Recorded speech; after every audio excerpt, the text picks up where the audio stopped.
BJP ಸೇರ್ಪಡೆಗೆ ಒಲವು ಆದರೆ ಕಾರ್ಯಕರ್ತರ ವಿರೋಧ. ರೆಬಲ್ ಲೀಡರ್ ಅರುಣ್ ಪುತ್ತಿಲಗೆ ಎದುರಾಯ್ತಾ ಅಗ್ನಿ ಪರೀಕ್ಷೆ. ನೋಡಿ, ಬಿಜೆಪಿ ಸೇರ್ಲಿಕ್ಕೆ ಪುತ್ತಿಲ್ ಒಲವಿದೆ, ಆದರೆ ಕಾರ್ಯಕರ್ತರ ವಿರೋಧ ಇದೆ. ಅರುಣ್ ಪುತ್ತಿಲ ಅನ್ನುವಂಥ ಹೆಸರು ಬಹಳ ಸದ್ದು ಮಾಡ್ತಾ ಇದೆ ಸದ್ಯಕ್ಕೆ ಕರಾವಳಿ ಭಾಗದಲ್ಲಿ. ರೆಬಲ್ ಲೀಡರ್ ಅರುಣ್ ಪುತ್ತಿಲ್ಗೆ ಎದುರಾಯ್ತಾ ಅಗ್ನಿ ಪರೀಕ್ಷೆ. ದಕ್ಷಿಣ ಕನ್ನಡದಲ್ಲಿ ತೀವ್ರ ಸಂಚಲನವನ್ನ ಸೃಷ್ಟಿಸಿದೆ ಅರುಣ್ ಪುತ್ತಿಲ್ ನಡೆ. ಬಿಜೆಪಿ ಜೊತೆಗಿನ ಸಂಧಾನ ಮಾತುಕತೆಯಲ್ಲಿ ವಿಫಲ ಆಗಿದೆ. ಪುತ್ತಿಲ ಪರವಾದಂತಹ ಕಾರ್ಯಕರ್ತರ ಬೇಡಿಕೆ ಬಿಜೆಪಿ ಸ್ಪಂದಿಸಿಲ್ಲ. ಪುತ್ತಿಲಗೆ ಸ್ಥಾನಮಾನ ನೀಡಲು ಕಮಲ ಪಾಳ್ಯದಲ್ಲೇ ಆಕ್ಷೇಪಗಳಿದ್ದಾವೆ. ಬಿಜೆಪಿ ಜೊತೆ ಕೈ ಜೋಡಿಸಲು ಮನಸ್ಸಿದ್ರು ಕೂಡ ಕಾರ್ಯಕರ್ತರು ಹೋಗ್ತಾ ಇಲ್ಲ, ಬೇಡ ನೀವು ಹೋಗಬೇಡಿ.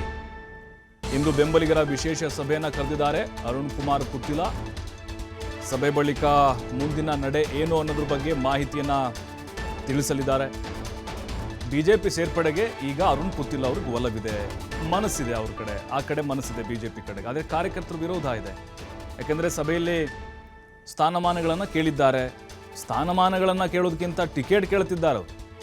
ದಕ್ಷಿಣ ಕನ್ನಡದ ಟಿಕೆಟ್ ಕೊಡಲೇಬೇಕು ಅಂತ. ಆಗ ನಳಿನ್ ಕುಮಾರ್ ಕಟೀಲ್ ಬಿಟ್ಕೊಟ್ಬಿಡ್ತಾರೆ ಹಾಗಾದರೆ.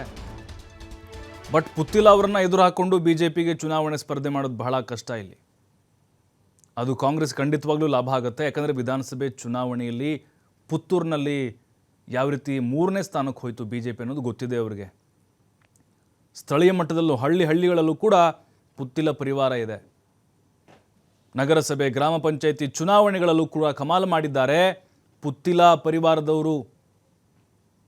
ಹಾಗಾಗಿನೇ ಬಿಜೆಪಿಗೂ ಕೂಡ ಈಗ ತಲೆ ಬಿಸಿ ಆಗಿದೆ. ಇವತ್ತು ಬೆಂಬಲಿಗರ ವಿಶೇಷ ಸಭೆಯನ್ನು ಅರುಣ್ ಕುಮಾರ್ ಪುತ್ತಿಲ ಕರೆದಿದ್ದಾರೆ.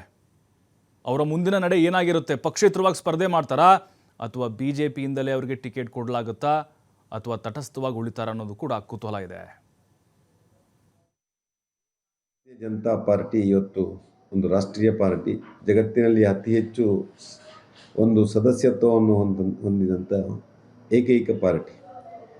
ಈ ಪಾರ್ಟಿ ಇವತ್ತು 18 ವರ್ಷ ಮೇಲ್ಪಟ್ಟಂಥ ಯಾವುದೇ ಈ ದೇಶದ ಪ್ರಜೆಗಳನ್ನು ಸದಸ್ಯರನ್ನಾಗಿ ಮಾಡಲಿಕ್ಕೆ ಅವಕಾಶವನ್ನು ಮಾಡಿಕೊಟ್ಟಿದೆ BJPಯ ಸಂವಿಧಾನದಲ್ಲಿ. ಇವತ್ತು ಪಾರ್ಟಿಗೆ ಒಬ್ಬ ಸೇರ್ಪಡೆ ಆಗಬೇಕಿದ್ರೆ ಅವನ ವ್ಯಕ್ತಿತ್ವವನ್ನು ಮತ್ತೆ ಸದಸ್ಯನಾದ ಮೇಲೆ ನೋಡುವಂಥ ಕೆಲಸ, ಮತ್ತೆ ಅದನ್ನು ಸ್ಕ್ರೂಟಿನಿ ಮಾಡುವಂಥ ಕೆಲಸ ಕೂಡ BJPಯಲ್ಲಿ ಆಗ್ತದೆ. ಸಮಾಜಘಾತುಕ ಕೆಲಸ ಮಾಡಿದಾನ, ಪಕ್ಷ ವಿರೋಧಿ ಚಟುವಟಿಕೆ ಮಾಡಿದಾನ, ಬಾಕಿ ಎಲ್ಲ ವಿಚಾರವನ್ನು ನೋಡುವಂಥ ಕೆಲಸವನ್ನು ಮಾಡ್ತದೆ.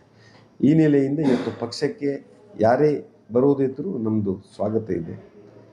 ಇವತ್ತು ಅರುಣ್ ಕುಮಾರ್ ಪುತ್ತಿಲರ ವಿಚಾರಕ್ಕೂ ಸಂಬಂಧಪಟ್ಟ ಅದೇ ನಮ್ಮದು, ಪಕ್ಷಕ್ಕೆ ಬರೋದಕ್ಕೆ ನಮ್ಮ ಸ್ವಾಗತ. ಆದರೆ ಷರತ್ತು ಇಲ್ಲದೆ ನಿಶ್ಶರ್ಥವಾಗಿ ಬರಬೇಕು. ಮತ್ತು ಅವರು ಏನು ಸಂಘಟನೆಯನ್ನು ಕಟ್ಟಿಕೊಂಡಿದ್ದಾರೋ ಆ ಸಂಘಟನೆಯನ್ನು ವಿಸರ್ಜನೆ ಮಾಡಬೇಕು. ವಿಸರ್ಜನೆ ಮಾಡಿ ಮತ್ತೆ ಪಕ್ಷಕ್ಕೆ ಸೇರ್ಪಾಡು ಮಾಡಬೇಕು. ಮತ್ತು ಹಿರಿಯರ ಬಗ್ಗೆ ಅವರು ಏನೇನು ಉಲ್ಲೇಖ ಮಾಡಿದ್ದಾರೆ ಹಿಂದೆ ಭಾಷಣದಲ್ಲಿ, ಬೇರೆ ಬೇರೆ ಸಂದರ್ಭದಲ್ಲಿ ಅವರಿಗೆ ಮನಸ್ಸಿಗೆ ನೋವುಂಟುವಂಥ ಕೆಲಸ ಮಾಡಿದ್ದಾರೆ. ಅದಕ್ಕೆ ಅವರು ವಿಷಾದ ವ್ಯಕ್ತಪಡಿಸಬೇಕು. ಮತ್ತು ಪಕ್ಷಕ್ಕೆ ಬಂದ ಮೇಲೆ ಪಕ್ಷ ಅವರನ್ನು ಯಾವ ರೀತಿಯಾಗಿ ಅವರಿಗೆ ಜವಾಬ್ದಾರಿ ಕೊಡಬೇಕು, ಬಾಕಿದ್ದನ್ನು ಪಕ್ಷ ಮತ್ತೆ ತೀರ್ಮಾನ ಮಾಡುವಂಥ ಕೆಲಸವನ್ನು ಮಾಡ್ತದೆ. ಮತ್ತಷ್ಟು ಮಾಹಿತಿ ಆದಿತ್ಯ ನೀಡ್ತಾರೆ. ಆದಿತ್ಯ, ಈಗ ಒಂದು ಪಕ್ಷ ಸೇರ್ಪಡೆ ಆಗ್ತಾರಂತಂದರೆ ಪಕ್ಷ ಸೇರ್ಪಡೆಗೊಳ್ಳುವಂಥ ವ್ಯಕ್ತಿ ಷರತ್ತುಗಳನ್ನು ಹಾಕಬೇಕು. ಬಟ್ ಈಗ ಅಲ್ಲಿ ಮಠಂದೂರು ಅವರ ಷರತ್ತುಗಳನ್ನು ನೋಡ್ತಾ ಇದ್ದರೆ ಬಹುತೇಕವಾಗಿ ಡೌಟ್ ಇದು, ಗೊಂದಲ ಹಾಗೆ ಮುಂದುವರಿಯುತ್ತೆ ಅಂತ ಅನಿಸ್ತಾ ಇದೆ. ಈಗ ಮುಂದಿನ ನಡೆ ಏನಾಗ್ಬೋದು ಹಾಗಾದರೆ ಪುತ್ತಿಲ ಅವ್ರದ್ದು ಅಂತ? ಪ್ರಭು, ನಿಜವಾಗ್ಲೂ ಪುತ್ತಿಲ ಅನ್ನುವಂಥದ್ದು ದಕ್ಷಿಣ ಕನ್ನಡ ಜಿಲ್ಲೆಯ ಬಿಜೆಪಿಗೆ ಒಂದು ಮುಗಿಯದ ಸಂಕಷ್ಟದ ರೀತಿಯಲ್ಲೇ ಭಾಸವಾಗ್ತಾ ಇದೆ. ಯಾಕಂದ್ರೆ ಅನೇಕ ಸಂಧಾನದ ಮಾತುಕತೆಗಳಾಯ್ತು.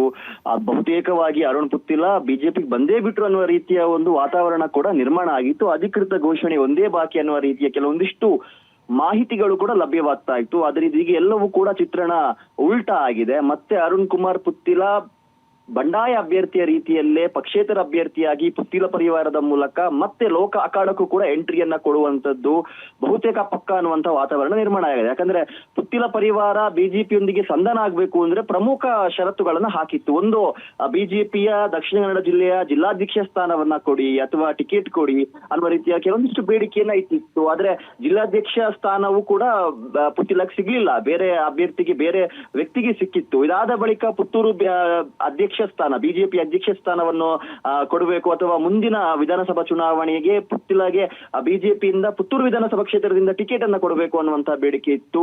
ಆದ್ರೆ ಇದೀಗ ಮೊನ್ನೆ ಪುತ್ತೂರು ಬಿಜೆಪಿ ಅಧ್ಯಕ್ಷ ಸ್ಥಾನ ಕೂಡ ಬೇರೊಂದು ವ್ಯಕ್ತಿಯ ಪಾಲಾಗಿರುವಂತದ್ದು, ಇಲ್ಲೂ ಕೂಡ ಆಸೆ ನಿರಾಸೆ ಆಗಿರುವಂತದ್ದು ಪುತ್ತಿಲ ಪರಿವಾರದ ಒಂದಿಷ್ಟು ಕಾರ್ಯಕರ್ತರ ಒಂದು ಬೇಡಿಕೆ ಆಗಿರ್ಬೋದು, ಅರುಣ್ ಪುತ್ತಿಲರ ಬೇಡಿಕೆ ಅನ್ನುವಂಥದ್ದು. ಹಾಗಾಗಿ ಏನು ಸ್ಥಾನಮಾನವನ್ನ ನೀಡದೆ ಯಾಕೆ ನೀವು ಬಿಜೆಪಿಯೊಂದಿಗೆ ಕೈ ಜೋಡಿಸ್ತೀರಾ ಅನ್ನುವ ರೀತಿಯ ಒಂದು ಅಭಿಪ್ರಾಯಗಳು ಪುತ್ತಿಲ ಪರಿವಾರದ ಕಾರ್ಯಕರ್ತರಿಂದ ವ್ಯಕ್ತವಾದ್ರೆ, ಪುತ್ತಿಲ ಬಿಜೆಪಿಗೆ ಬರುವಂತ ವಿಚಾರಕ್ಕೂ ಕೂಡ ಪುತ್ತೂರಿನ ಬಿಜೆಪಿಯಲ್ಲೇ ಒಂದಿಷ್ಟು ಆಕ್ಷೇಪಗಳು ಇದೆ. ಯಾಕಂದ್ರೆ ಕಳೆದ ಒಂದು ವಿಧಾನಸಭಾ ರಾಜಕೀಯವಾಗಿ ಪ್ರತಿಷ್ಠೆಯ ಕಣವಾಗಿತ್ತು. ಪ್ರತಿಷ್ಠೆಯ ಕಾರಣಕ್ಕಾಗಿ ಅಲ್ಲಿ ಆ ಒಂದು ರಾಜಕೀಯ ಗುದ್ದಾಟ ಅನ್ನುವಂಥದ್ದು ತಾರಕಕ್ಕೇರಿತ್ತು. ಅದನ್ನ ಇನ್ನೂ ಅಲ್ಲಿನ ಕೆಲವೊಂದಿಷ್ಟು ಕಾರ್ಯಕರ್ತರು ಮರೆತಿಲ್ಲ. ಯಾಕೆ ನಾವು ಪುತ್ತಿಲ ಎದುರುಗಡೆ ತಲೆ ಬಾಗಿಸಬೇಕು? ಬಿಜೆಪಿ ಅನ್ನುವಂಥದ್ದು ರಾಷ್ಟ್ರೀಯ ಪಕ್ಷ, ತನ್ನದೇ ಆದ ಒಂದು ಸ್ಥಾನಮಾನ ಅನ್ನುವಂಥದ್ದು ಇದೆ, ವರ್ಚಸ್ಸು ಇದೆ, ಮೋದಿಯ ಅಲೆ ಇದೆ. ಇದೆಲ್ಲ ಇರ್ಬೇಕಾದ್ರೆ ನಾವ್ ಯಾಕೆ ಪುತ್ತಿಲ ಅನ್ನುವಂತ ಲೀಡರ್ ಎದುರುಗಡೆ ತಲೆಬಾಗಿ ಅವರು ಕೇಳಿದಂತ ಬೇಡಿಕೆಗಳನ್ನ ಈಡೇರಿಸಬೇಕು ಅನ್ನೋ ರೀತಿಯ ಆಕ್ಷೇಪಗಳು ಪುತ್ತೂರಿನ ಬಿಜೆಪಿಯಿಂದ ಕೇಳಿ ಬರ್ತಾ ಇದೆ. ಈ ಹಿನ್ನೆಲೆಯಲ್ಲಿ ಒಂದ್ ಕಡೆ ಪುತ್ತಿಲಗೆ ನರೇಂದ್ರ ಮೋದಿಯ ಒಂದು ವಿಚಾರದಲ್ಲಿ ಅವರನ್ನ ಎದುರು ಹಾಕೊಂಡು ಮುಂದೆ ಹೋಗುವಂತದ್ದು ಕೂಡ ಸಮಂಜಸ ಅಲ್ಲ ಈ ಒಂದು ಚುನಾವಣೆಗೆ ಸಂಬಂಧಪಟ್ಟ ಹಾಗೆ ಅನ್ನುವಂತ ಒಂದು ಭಾವನೆ ಇದ್ರು ಕೂಡ ಕಾರ್ಯಕರ್ತರು ಮಾತ್ರ ಪುತ್ತಿಲರವರಿಗೆ ಒತ್ತಡವನ್ನ ಹಾಕ್ತಾ ಇದ್ದಾರೆ. ನೀವು ಸ್ಪರ್ಧೆ ಮಾಡ್ಲೇಬೇಕು, ನಿಮ್ಮ ಶಕ್ತಿ ಏನು ಅನ್ನುವಂಥದ್ದನ್ನ ನೀವು ತೋರಿಸಬೇಕು ಅನ್ನೋ ರೀತಿಯ ಒಂದು ಒತ್ತಡಗಳು ಕೇಳಿ ಬರ್ತಾ ಇದೆ. ಹಾಗಾಗಿ ಪುತ್ತಿಲಗೆ ಒಂದು ರೀತಿಯ ಅಗ್ನಿ ಪರೀಕ್ಷೆ, ಇದರೊಂದಿಗೆ ದಕ್ಷಿಣ ಕನ್ನಡ ಜಿಲ್ಲೆಯ ಬಿಜೆಪಿಗೂ ಕೂಡ ಇದೊಂದು ರೀತಿಯ ಅಗ್ನಿ ಪರೀಕ್ಷೆ ಅಂತಾನೆ ಹೇಳ್ಬೋದು. ಮತ್ತೆ ಪುತ್ತಿಲ ಎಲ್ಲಾದ್ರೂ ಬಂಡಾಯ ಅಭ್ಯರ್ಥಿಯಾಗಿ ಅಖಾಡಕ್ಕೆ ಇಳಿದ್ರೆ ಏನು ಒಂದು ಇತಿಹಾಸ ವಿಧಾನಸಭಾ ಚುನಾವಣೆಯಲ್ಲಿ ಆಗಿತ್ತು ಅದು ಮತ್ತೆ ಮರುಕಳಿಸುವುದರಲ್ಲಿ ಒಂದು ಸಂಭವ ಜಾಸ್ತಿ ಇದೆ ಅನ್ನುವಂತ ಒಂದು ಲೆಕ್ಕಾಚಾರಗಳು ಕೂಡ ಇದೆ. ಎಲ್ಲೊಂದ್ ಕಡೆ ಇದು ಕಾಂಗ್ರೆಸ್ಗೆ ವರವಾಗುತ್ತೆ ಅನ್ನುವಂತ ಒಂದು ಚರ್ಚೆಗಳು ಕೂಡ ಕೇಳಿ ಬರ್ತಾ ಇದೆ. ಹಾಗಾಗಿ ಪುತ್ತಿಲರವರ ಮುಂದಿನ ನಡೆ ಏನು ಅನ್ನುವಂಥದ್ದು ಈಗ ದಕ್ಷಿಣ ಕನ್ನಡ ಜಿಲ್ಲೆಯ ಒಂದು ಚುನಾವಣಾ ಚಿತ್ರಣದ ಒಂದು ದಿಕ್ಸೂಚಿ ಅಂತ ಹೇಳ್ಬೋದು. ಹಾಗಾಗಿ ಇವತ್ತು ಪುತ್ತೂರಿನಲ್ಲಿ ಒಂದು ವಿಶೇಷ ಸಮಾಲೋಚನಾ ಸಭೆಯನ್ನ ಅರುಣ್ ಪುತ್ತಿಲರವರು ಕರೆದಿದ್ದಾರೆ. ಬಹಳ ಮಹತ್ವವಾಗಿರುವಂತ ಒಂದು ಸಭೆ.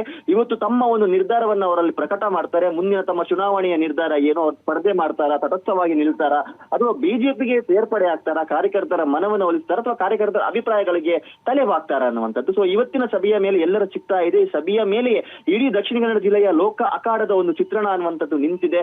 ಮುಂದಿನ ಬಿಜೆಪಿ ಅಭ್ಯರ್ಥಿಯ ಭವಿಷ್ಯವೂ ಕೂಡ ಇದು ನಿರ್ಧರಿಸಬಹುದು ಅನ್ನುವಂಥ ರೀತಿಯ ಒಂದು ಚರ್ಚೆಗಳು ಆಗ್ತಾ ಇದೆ. ಮುಂದಿನ ಬಿಜೆಪಿ ಅಭ್ಯರ್ಥಿ ಆಯ್ಕೆ ವಿಚಾರಕ್ಕೂ ಕೂಡ ಒಂದು ಪ್ರಭಾವವನ್ನ ಬೀರುವಂತ ಸಭೆ ಇದಾಗಿರಬಹುದು ಅನ್ನುವಂತ ರೀತಿಯ ಲೆಕ್ಕಾಚಾರಗಳು ಕೂಡ ಕೇಳಿ ಬರ್ತಾ ಇದೆ. ಸೊ ಎಲ್ಲರ ಚಿತ್ತ ಅನ್ನುವಂಥದ್ದು ಇವತ್ತಿನ ಸಭೆಯ ಮೇಲೆ ಇರುವಂತದ್ದು. ಪ್ರಭು, ಥ್ಯಾಂಕ್ ಯು ಆದಿತ್ಯ ತಮ್ಮೆಲ್ಲ ಮಾಹಿತಿಗಾಗಿ.